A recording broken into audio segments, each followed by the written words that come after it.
एक पीर का बेटा पीर नहीं हो सकता। ड्राइवर का बेटा कभी ड्राइवर हुआ? जब तक वो ड्राइविंग सीखेगा नहीं वो ड्राइवर नहीं बनेगा। इसी तरह कोई पीर का बेटा पीर नहीं बन सकता जब तक उसका तकवा आला म्यार तक ना पहुंचे। तो आजकल तो यही चल रहा है, आगे उसका बेटा है, उसको कुछ नहीं आता, उसको वुजू के फर्ज नहीं आते, गुस्ल के फर्ज नहीं आते, तो वो सजादा नशीन है। जो लोग भी तसव्वुफ से मुंसलिक हैं उन्हें चाहिए कि सबसे पहले वो अपनी इस्लाह करें, फिर दूसरों की इस्लाह करें।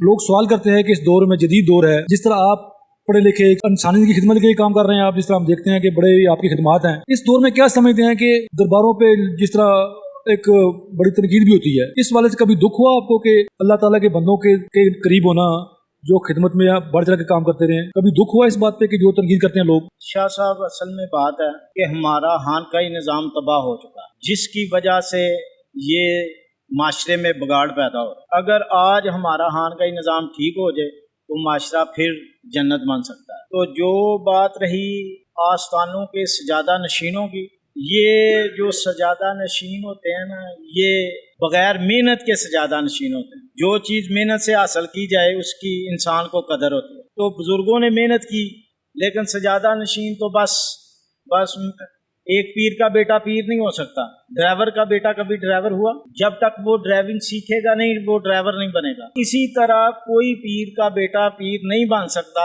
जब तक उसका तकवा आला म्यार तक ना पहुंचे। तो आजकल तो यही चल रहा है कि एक पीर का बेटा है, वो अनपढ़ है, जाहिल है, वो सजादा नशीन है। आगे उसका बेटा है, उसको कुछ नहीं आता, उसको वुजू के फर्ज नहीं आते, गुस्ल के फर्ज नहीं आते, तो वो सजादा नशीन है। क्या वो किसी की रहनुमाई कर सकेगा जो खुद अपनी रहनुमाई नहीं कर रहा?